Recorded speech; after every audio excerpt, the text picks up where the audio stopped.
Welcome to Exploration Dreamland, a quiet read-aloud of the writings of explorers of the real world and the worlds of imagination.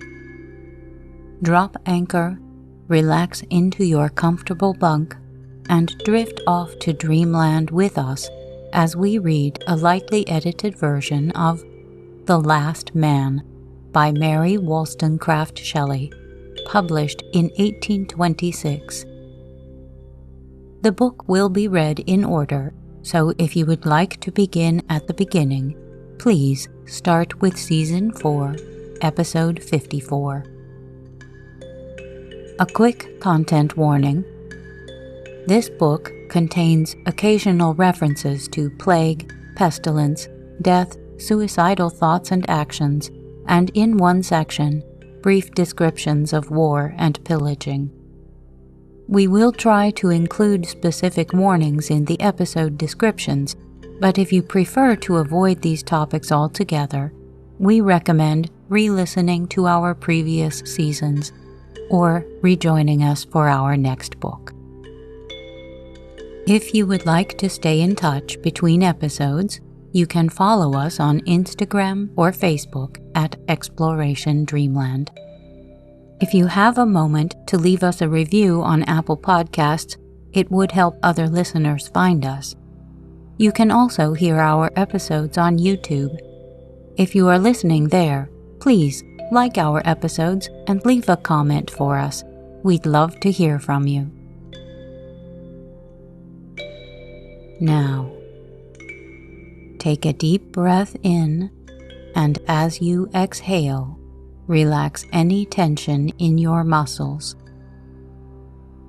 Close your eyes, snuggle into your sleeping space, and listen to tonight's tale.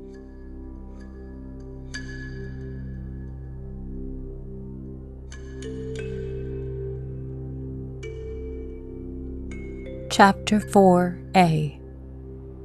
Is there such a feeling as love at first sight? And if there be, in what does nature differ from love founded in long observation and slow growth? Perhaps its effects are not so permanent, but they are, while they last, as violent and intense. We walk the pathless mazes of society, vacant of joy, till we hold this clue, leading us through that labyrinth to paradise. Our nature dim, like to an unlighted torch, sleeps in formless blank till the fire attain it. This life of life, this light to moon and glory to the sun. What does it matter whether the fire be struck from flint and steel, nourished with care into a flame, slowly communicated to the dark wick, or whether swiftly the radiant power of light and warmth passes from a kindred power and shines at once the beacon and the hope? In the deepest fountain of my heart the pulses were stirred, around, above, beneath, the clinging memory as a cloak enwrapped me. In no one moment of coming time did I feel as I had done in time gone by. The spirit of Idris hovered in the air I breathed. Her eyes were ever and forever bent on mine. Her remembered smile blinded my faint gaze and caused me to walk as one, not in eclipse, not in darkness and vacancy, but in a new and brilliant light, too novel, too dazzling for my human senses. On every leaf, on every small division of the universe, as on the hyacinth As is engraved, was imprinted the talisman of my existence. She lives, she is. I had not time yet to analyze my feeling, to take myself to task and leash in the tameless passion. All was one idea, one feeling, one knowledge. It was my life. But the die was cast. Raymond would marry Idris. The merry marriage bells rung in my ears. I heard the nation's gratulation which followed the union. The ambitious noble uprose with swift eagle flight from the lowly ground to regal supremacy, and to the love of Idris. Yet not so. She did not love him. She had called me her friend. She had smiled on me. To me she had entrusted her heart's dearest hope, the welfare of Adrian. This reflection thawed my congealing blood, and again the tide of life and love flowed impetuously onward, again to ebb as my busy thoughts changed. The debate had ended at 3 in the morning.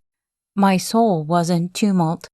I traversed the streets with eager rapidity. Truly, I was mad that night. Love, which I have named a giant from its birth, wrestled with despair. My heart, the field of combat, was wounded by the iron heel of the one, watered by the gushing tears of the other. Day, hateful to me, dawned. I retreated to my lodgings. I threw myself on a couch. I slept. Was it sleep?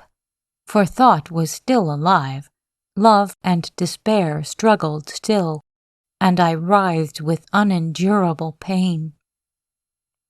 I awoke half stupefied. I felt a heavy oppression on me, but knew not wherefore. I entered, as it were, the council chamber of my brain, and questioned the various ministers of thought therein assembled. Too soon I remembered all. Too soon my limbs quivered beneath the tormenting power. Soon, too soon, I knew myself a slave. Suddenly, unannounced, Lord Raymond entered my apartment. He came in gaily, singing the Tyrolese Song of Liberty, noticed me with a gracious nod, and threw himself on a sofa opposite the copy of a bust of the Apollo Belvedere.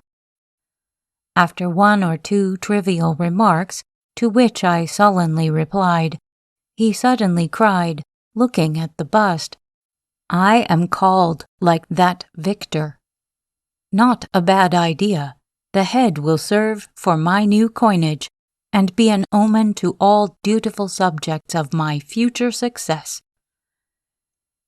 He said this in his most gay yet benevolent manner, and smiled, not disdainfully, but in playful mockery of himself. Then his countenance suddenly darkened, and in that shrill tone peculiar to himself he cried, "I fought a good battle last night. Higher conquest the plains of Greece never saw me achieve. Now I am the first man in the state, burden of every ballad, and object of old woman's mumbled devotions. What are your meditations, you who fancy that you can read the human soul, as your native lake reads each crevice and folding of its surrounding hills? Say what you think of me, king expectant, angel or devil, which?"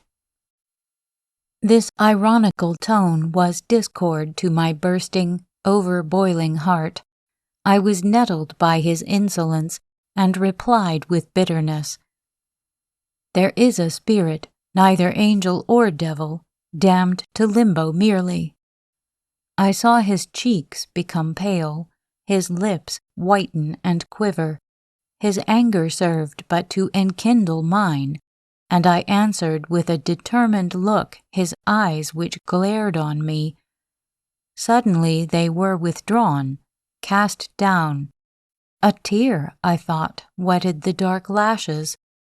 I was softened, and with involuntary emotion added, "Not that you are such, my dear lord." I paused, even awed by the agitation he evinced. "Yes," he said at length, rising and biting his lip as he strove to curb his passion.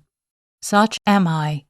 You do not know me, Verney, neither you nor our audience of last night, nor does universal England know aught of me. I stand here, it would seem, an elected king.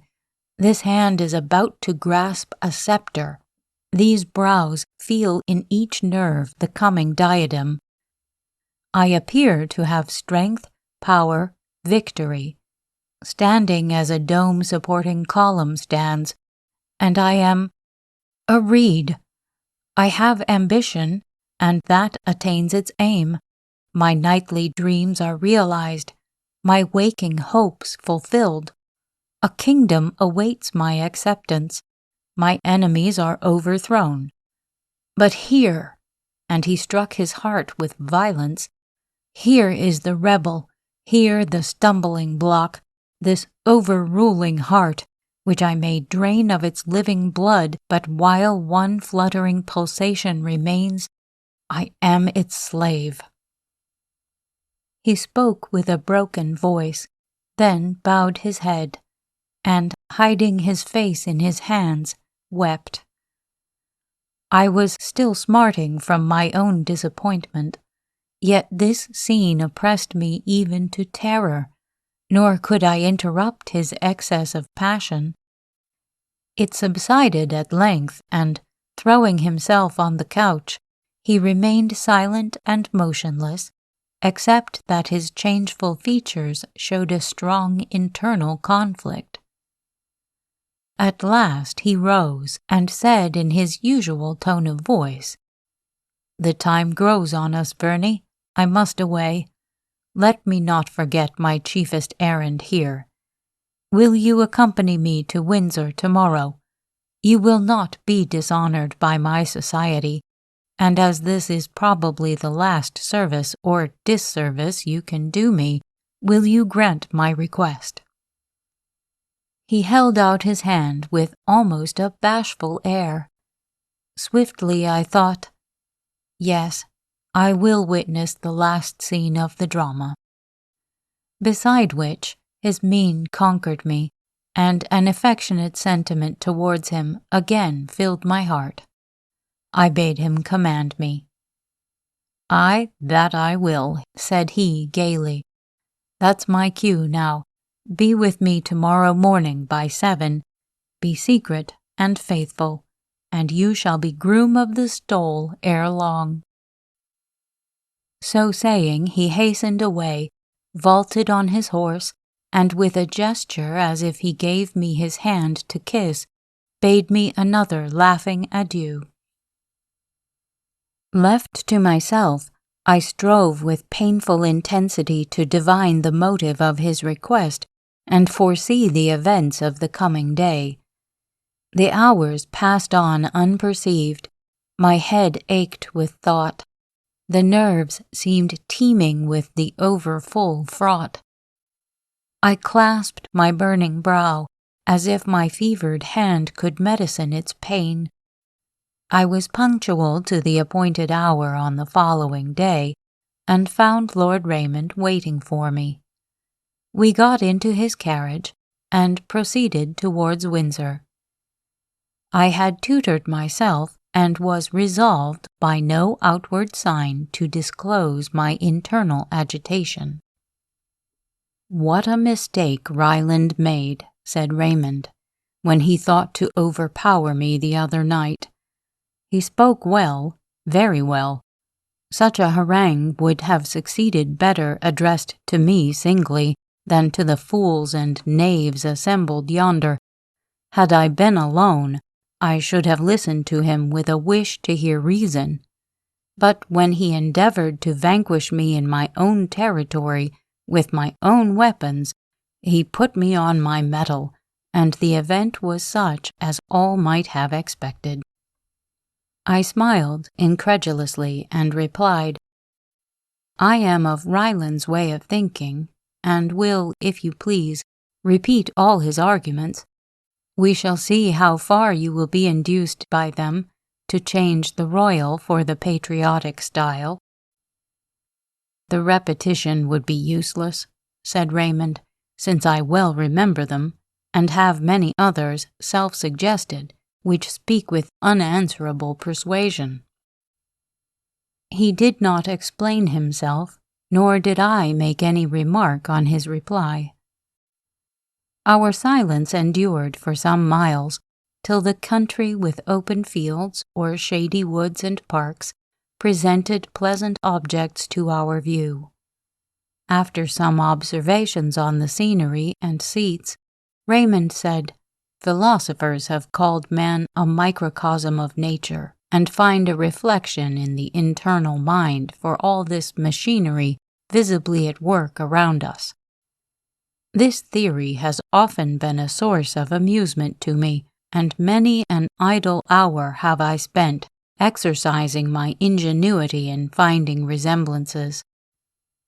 Does not Lord Bacon say that the falling from a discord to a concord, which maketh great sweetness in music, hath an agreement with the affections, which are reintegrated to the better after some dislikes? What a sea is the tide of passion, whose fountains are in our own nature!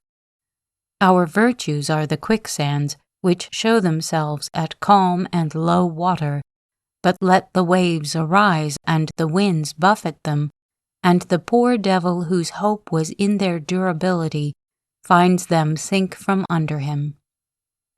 The fashions of the world, its exigencies, educations, and pursuits, are winds to drive our wills, like clouds all one way, but let a thunderstorm arise in the shape of love, hate, or ambition, and the rack goes backward, stemming the opposing air in triumph. Yet, replied I, nature always presents to our eyes the appearance of a patient, while there is an active principle in man which is capable of ruling fortune, and at least of tacking against the gale, till it in some mode conquers it. There is more of what is specious than true in your distinction, said my companion. Did we form ourselves, choosing our dispositions and our powers? I find myself, for one, as a stringed instrument with chords and stops, but I have no power to turn the pegs or pitch my thoughts to a higher or lower key. Other men, I observed, may be better musicians. I talk not of others, but myself, replied Raymond, and I am as fair an example to go by as another. I cannot set my heart to a particular tune or run voluntary changes on my will. We are born, we choose neither our parents nor our station. We are educated by others or by the world's circumstance, and this cultivation, mingling with our innate disposition, is the soil in which our desires, passions, and motives grow. There is much truth in what you say, said I, and yet no man ever acts upon this theory. Who, when he makes a choice, says, "Thus I choose because I am necessitated"? Does he not, on the contrary, feel a freedom of will within him, which, though you may call it fallacious, still actuates him as he decides? Exactly so, replied Raymond, another link of the breakless chain. Were I now to commit an act which would annihilate my hopes and pluck the regal garment from my mortal limbs to clothe them in ordinary weeds, would this, think you, be an act of free will on my part? As we talked thus, I perceived that we were not going the ordinary road to Windsor, but through Englefield Green towards Bishopgate Heath. I began to divine that Idris was not the object of our journey, but that I was brought to witness the scene that was to decide the fate of Raymond and of Perdita. Raymond had evidently vacillated during his journey, and irresolution was marked in every gesture as we entered Perdita's cottage. I watched him curiously, determined that, if this hesitation should continue, I would assist Perdita to overcome herself and teach her to disdain the wavering love of him who balanced between the possession of a crown and of her whose excellence and affection transcended the worth of a kingdom. We found her in her flower-adorned alcove. She was reading the newspaper report of the debate in Parliament that apparently doomed her to hopelessness. That heart-sinking feeling was painted in her sunk eyes and spiritless attitude. A cloud was on her beauty, and frequent sighs were tokens of her distress. This sight had an instantaneous effect on Raymond. His eyes beamed with tenderness, and remorse clothed his manners with earnestness and truth. He sat beside her, and, taking the paper from her hand, said, "Not a word more shall my sweet Perdita read of this contention of madmen and fools. I must not permit you to be acquainted with the extent of my delusion, lest you despise me, although, believe me, a wish to appear before you, not vanquished, but as a conqueror, inspired me during my wordy war." Perdita looked at him like one amazed. Her expressive countenance shone for a moment with tenderness. To see him only was happiness. But a bitter thought swiftly shadowed her joy. She bent her eyes on the ground, endeavoring to master the passion of tears that threatened to overwhelm her. Raymond continued, "I will not act a part with you, dear girl, or appear other than what I am, weak and unworthy, more fit to excite your disdain than your love. Yet you do love me, I feel and know that you do, and thence I draw my most cherished hopes. If pride guided you, or even reason, you might well reject me. Do so, if your high heart, incapable of my infirmity of purpose, refuses to bend to the lowness of mine. Turn from me if you will, if you can. If your whole soul does not urge you to forgive me, if your entire heart does not open wide its door to admit me to its very center, forsake me, never speak to me again. I, though sinning against you almost beyond remission, I also am proud. There must be no reserve in your pardon, no drawback to the gift of your affection." Perdita looked down, confused yet pleased. My presence embarrassed her, so that she dared not turn to meet her lover's eye, or trust her voice to assure him of her affection, while a blush mantled her cheek, and her disconsolate air was exchanged for one expressive of deep-felt joy.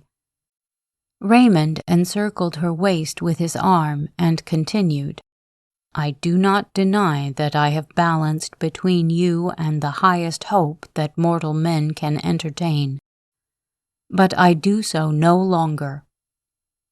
Take me, mold me to your will, possess my heart and soul to all eternity.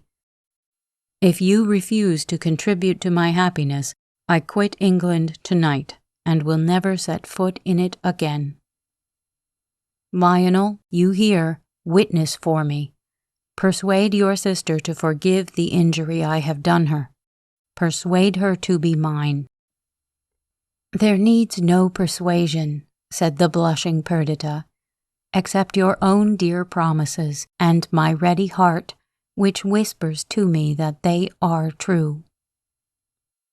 That same evening we all three walked together in the forest, and, with the garrulity which happiness inspires, they detailed to me the history of their loves. It was pleasant to see the haughty Raymond and reserved Perdita changed through happy love into prattling, playful children, both losing their characteristic dignity in the fullness of mutual contentment.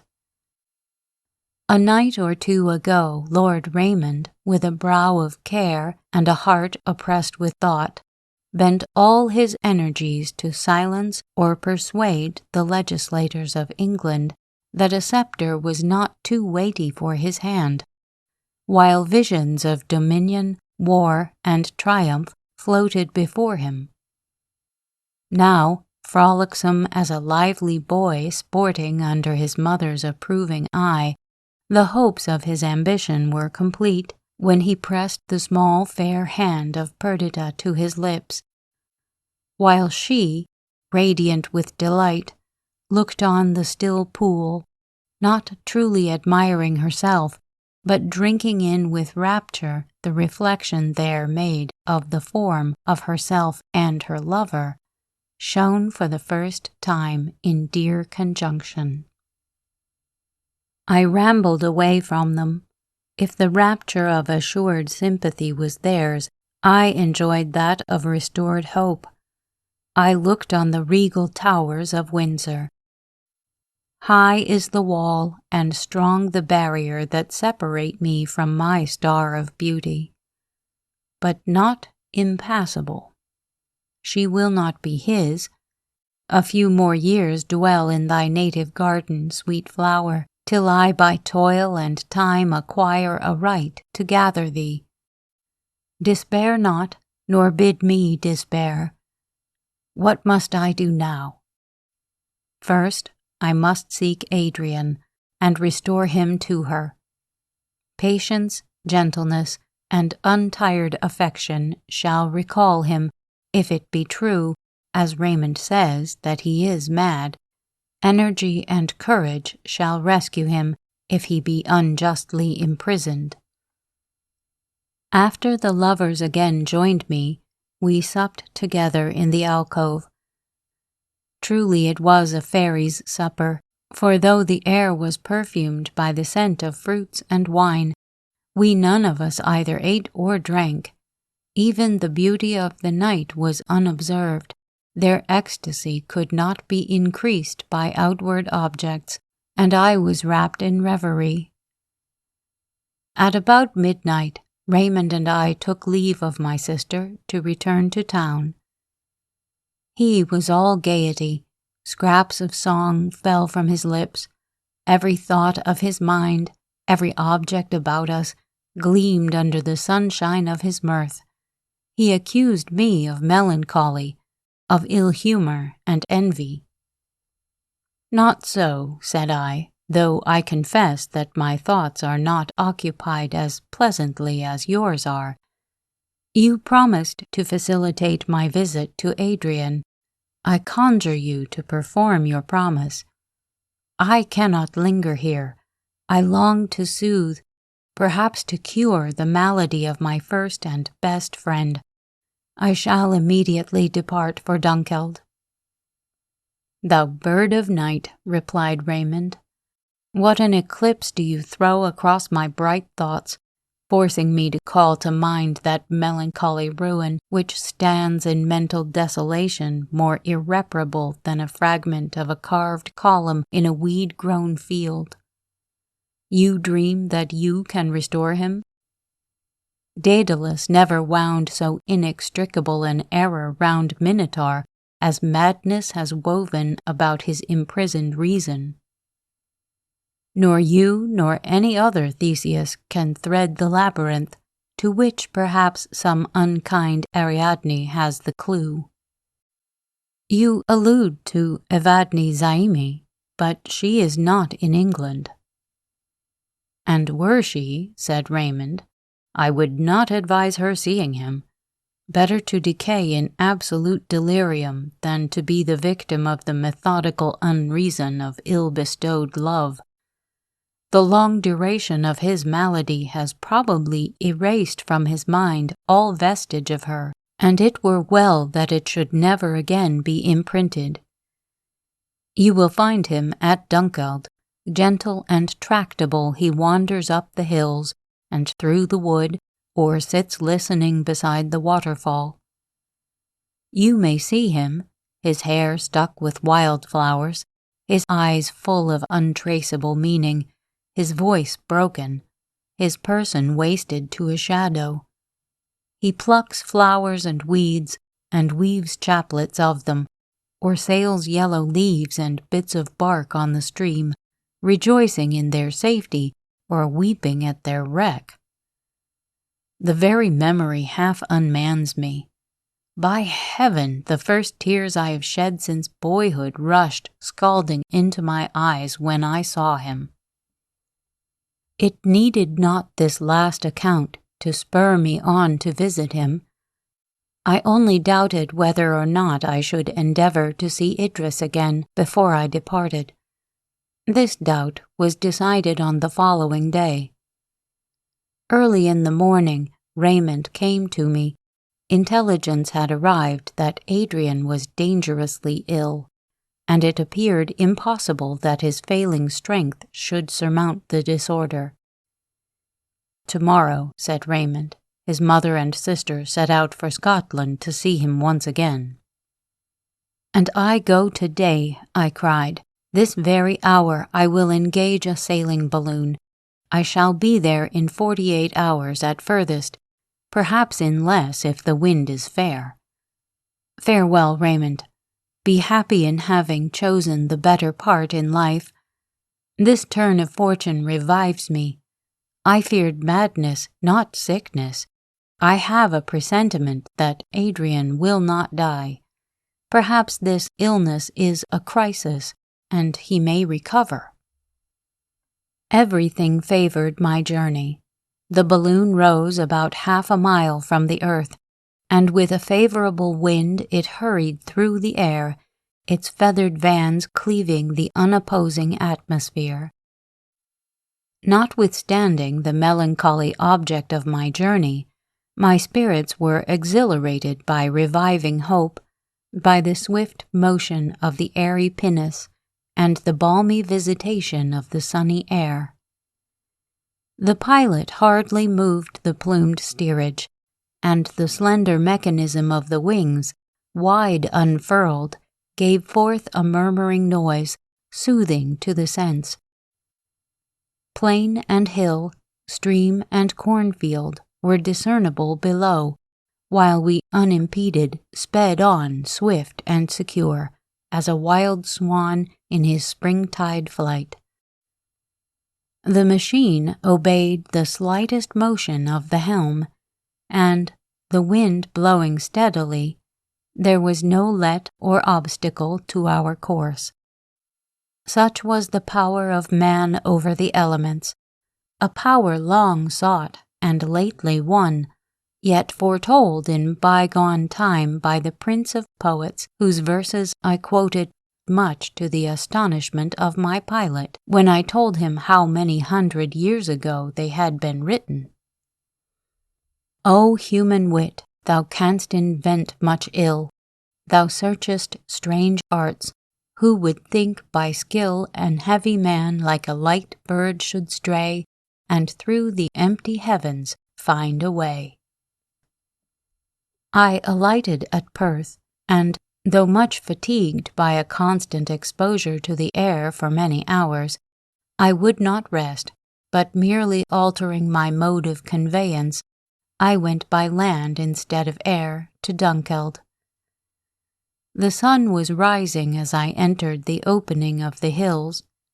After the revolution of ages, Burnham Hill was again covered with a young forest, while more aged pines, planted at the very commencement of the 19th century by the then Duke of Athol, gave solemnity and beauty to the scene. The rising sun first tinged the pine tops, and my mind, rendered through my mountain education deeply susceptible of the graces of nature, and now on the eve of again beholding my beloved and perhaps dying friend, was strangely influenced by the sight of those distant beams. Surely they were ominous, and as such I regarded them, good omens for Adrian, on whose life my happiness depended. Poor fellow, he lay stretched on a bed of sickness, his cheeks glowing with the hues of fever, his eyes half closed, his breath irregular and difficult. Yet it was less painful to see him thus than to find him fulfilling the animal functions uninterruptedly, his mind sick the while. I established myself at his bedside. I never quitted it day or night. Bitter task was it to behold his spirit waver between death and life, to see his warm cheek, and know that the very fire which burned too fiercely there was consuming the vital fuel, to hear his moaning voice, which might never again articulate words of love and wisdom, to witness the ineffectual motions of his limbs, soon to be wrapped in their mortal shroud. Such for 3 days and nights appeared the consummation which fate had decreed for my labors, and I became haggard and spectre-like through anxiety and watching. At length his eyes unclosed faintly, yet with a look of returning life. He became pale and weak, but the rigidity of his features was softened by approaching convalescence. He knew me. What a brimful cup of joyful agony it was when his face first gleamed with the glance of recognition. When he pressed my hand, now more fevered than his own, and when he pronounced my name. No trace of his past insanity remained to dash my joy with sorrow. This same evening his mother and sister arrived. The Countess of Windsor was by nature full of energetic feeling, but she had very seldom in her life permitted the concentrated emotions of her heart to show themselves on her features. The studied immovability of her countenance, her slow, equable manner, and soft but unmelodious voice were a mask, hiding her fiery passions and the impatience of her disposition. She did not in the least resemble either of her children. Her black and sparkling eye, lit up by pride, was totally unlike the blue luster and frank, benignant expression of either Adrian or Idris. There was something grand and majestic in her motions, but nothing persuasive, nothing amiable. Tall, thin, and straight, her face still handsome, her raven hair hardly tinged with gray, her forehead arched and beautiful. Had not the eyebrows been somewhat scattered, it was impossible not to be struck by her, almost to fear her. Idris appeared to be the only being who could resist her mother, notwithstanding the extreme mildness of her character. But there was a fearlessness and frankness about her which said that she would not encroach on another's liberty, but held her own sacred and unassailable. The Countess cast no look of kindness on my worn-out frame, though afterwards she thanked me coldly for my attentions. Not so Idris. Her first glance was for her brother. She took his hand, she kissed his eyelids, and hung over him with looks of compassion and love. Her eyes glistened with tears when she thanked me, and the grace of her expressions was enhanced, not diminished, by the fervor which caused her almost to falter as she spoke. Her mother, all eyes and ears, soon interrupted us, and I saw that she wished to dismiss me quietly, as one whose services, now that his relatives had arrived, were of no use to her son. I was harassed and ill, resolved not to give up my post, yet doubting in what way I should assert it, when Adrian called me, and, clasping my hand, bade me not leave him. His mother, apparently inattentive, at once understood what was meant, and seeing the hold we had upon her, yielded the point to us. The days that followed were full of pain to me, so that I sometimes regretted that I had not yielded at once to the haughty lady, who watched all my motions, and turned my beloved task of nursing my friend to a work of pain and irritation. Never did any woman appear so entirely made of mind as the Countess of Windsor. Her passions had subdued her appetites, even her natural wants. She slept little, and hardly ate at all. Her body was evidently considered by her as a mere machine, whose health was necessary for the accomplishment of her schemes, but whose senses formed no part of her enjoyment. There is something fearful in one who can thus conquer the animal part of our nature, if the victory be not the effect of consummate virtue, nor was it without a mixture of this feeling that I beheld the figure of the Countess awake when others slept, fasting when I, abstemious naturally, and rendered so by the fever that preyed on me, was forced to recruit myself with food.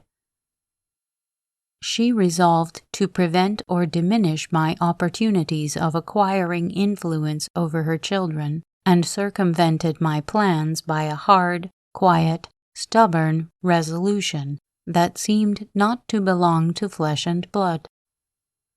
War was at last tacitly acknowledged between us.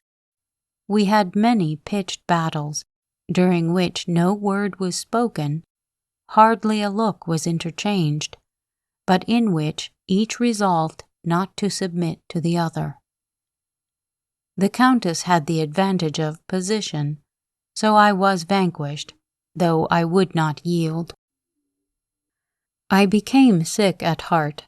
My countenance was painted with the hues of ill health and vexation. Adrian and Idris saw this. They attributed it to my long watching and anxiety. They urged me to rest and take care of myself, while I most truly assured them that my best medicine was their good wishes. Those and the assured convalescence of my friend, now daily more apparent. The faint rose again blushed on his cheek. His brow and lips lost the ashy paleness of threatened dissolution. Such was the dear reward of my unremitting attention, and bounteous heaven added overflowing recompense when it gave me also the thanks and smiles of Idris. After the lapse of a few weeks, we left Dunkeld. Idris and her mother returned immediately to Windsor, while Adrian and I followed by slow journeys and frequent stoppages, occasioned by his continued weakness. As we traversed the various counties of fertile England, all wore an exhilarating appearance to my companion, who had been so long secluded by disease from the enjoyments of weather and scenery. We passed through busy towns and cultivated plains. The husbandmen were gathering in their plenteous harvests, and the women and children, occupied by rustic toils, formed groups of happy, healthful persons, the very sight of whom carried cheerfulness to the heart. One evening, quitting our inn, we strolled down a shady lane, then up a grassy slope, till we came to an eminence that commanded an extensive view of hill and dale, meandering rivers, dark woods, and shining villages. The sun was setting, and the clouds, straying like new-shorn sheep through the vast fields of sky, received the golden color of his parting beams.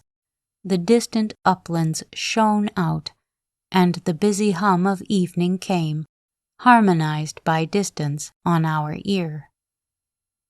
Adrian, who felt all the fresh spirit infused by returning health, clasped his hands in delight, and exclaimed with transport, "O happy earth, and happy inhabitants of earth! A stately palace has God built for you, O man, and worthy are you of your dwelling. Behold the verdant carpet spread at our feet, and the azure canopy above, the fields of earth which generate and nurture all things, and the track of heaven which contains and clasps all things. Now at this evening hour, at the period of repose and refection, methinks all hearts breathe one hymn of love and thanksgiving, and we, like priests of old on the mountain tops, give a voice to their sentiment. Assuredly a most benignant power built up the majestic fabric we inhabit and framed the laws by which it endures. If mere existence, and not happiness, had been the final end of our being, what need of the profuse luxuries which we enjoy? Why should our dwelling place be so lovely, and why should the instincts of nature minister pleasurable sensations? The very sustaining of our animal machine is made delightful, and our sustenance, the fruits of the field, is painted with transcendent hues, endued with grateful odors, and palatable to our taste. Why should this be, if he were not good? We need houses to protect us from the seasons, and behold the materials with which we are provided. The growth of trees with their adornment of leaves, while rocks of stone piled above the plains variegate the prospect with their pleasant irregularity. Nor are outward objects alone the receptacles of the spirit of good.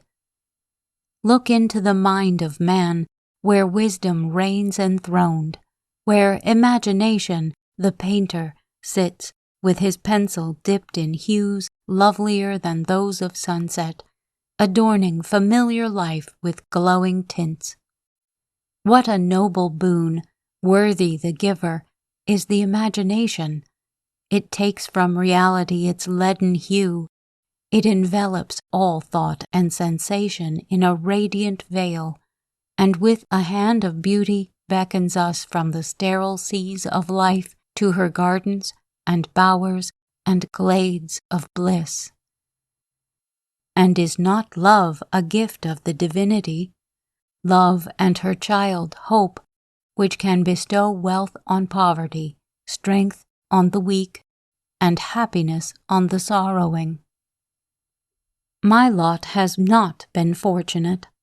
I have consorted long with grief, entered the gloomy labyrinth of madness, and emerged but half alive.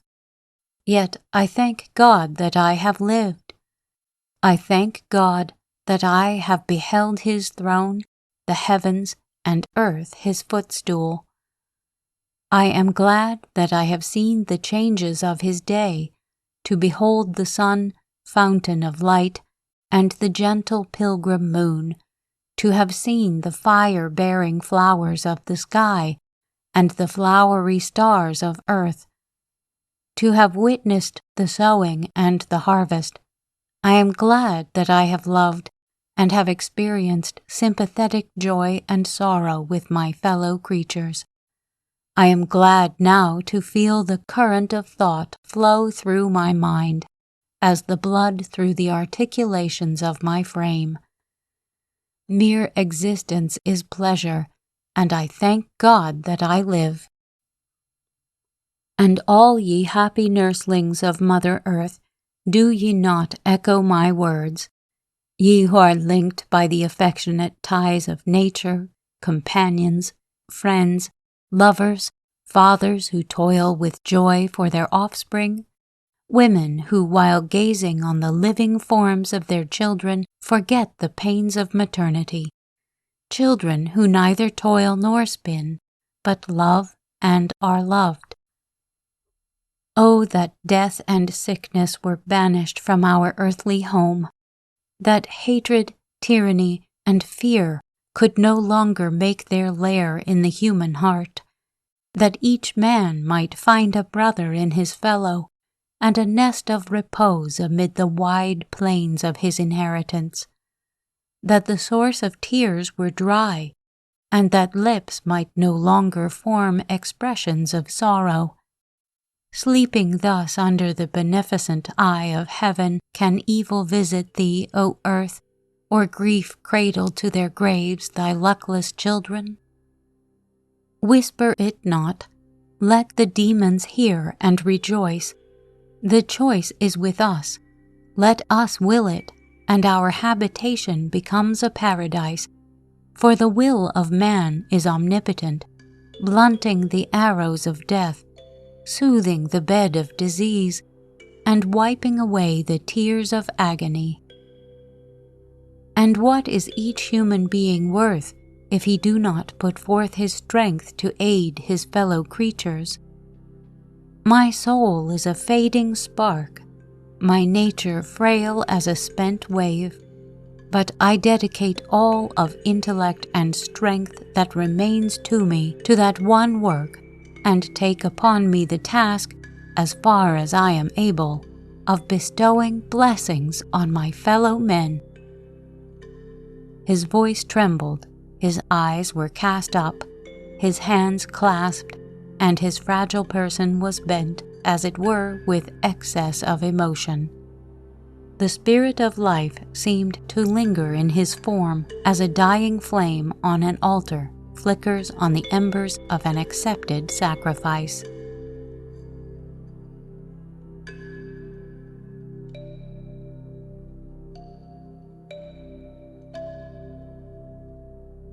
Stay tuned for the next segment from The Last Man by Mary Wollstonecraft Shelley. Please follow, rate, and review us on your favorite podcast app. Keep in touch with us on Instagram, Facebook, or YouTube, and recommend us to anyone you know who could use a quiet break or a little help falling asleep. Exploration Dreamland is produced, edited, and hosted by me, Sarah Van Zaley. A big thank you to Project Gutenberg for helping me find many interesting publications. Thanks also to Kevin MacLeod at Incompetech.com for providing the theme music for this show. The title of this piece is Kalimba Relaxation Music, if you would like to visit his website to hear it in its entirety. Sweet dreams.